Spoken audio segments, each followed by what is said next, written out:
Denúncia apresentada contra Jair Bolsonaro e agora, Karina, o que vem depois? E para explicar isso, eu quero passar 3 pontos com você.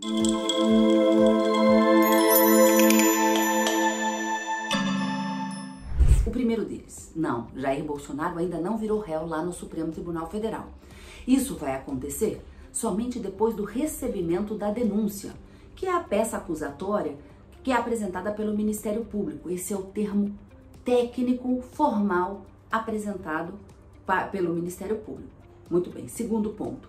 A partir do momento em que a defesa dos acusados, incluindo Jair Bolsonaro, toma ciência dessas acusações de formação de organização criminosa, crime contra o Estado Democrático e outros crimes, ela tem 15 dias para apresentar a sua defesa, bem como documentos que acharem necessários.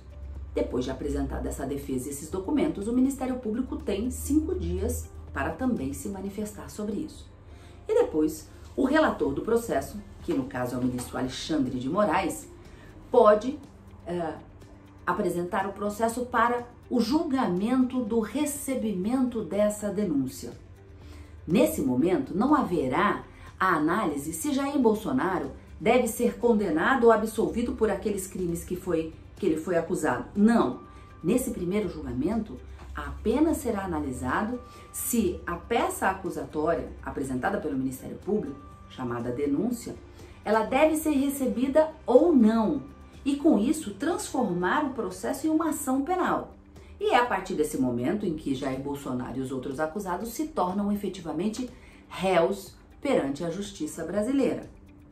E o terceiro ponto, a pergunta que alguém pode fazer é: se Jair Bolsonaro não é mais presidente da República, por que o processo contra ele vai ser respondido lá no Supremo Tribunal Federal? Caso se torne uma ação penal, é claro.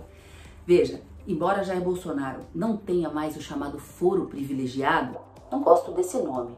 Tecnicamente ele é chamado de prerrogativa de foro em razão da função. Se ele não exerce mais a função de presidente, em tese, ele não deveria ser denunciado no Supremo. Mas o fato de ter outros acusados que têm prerrogativa de foro, o processo vai todo para a Suprema Corte. Se vai acontecer depois o desmembramento do processo para que Jair Bolsonaro seja julgado em instâncias ordinárias, isso é assunto para um outro vídeo, para uma outra conversa. Eu fico por aqui. Até a próxima.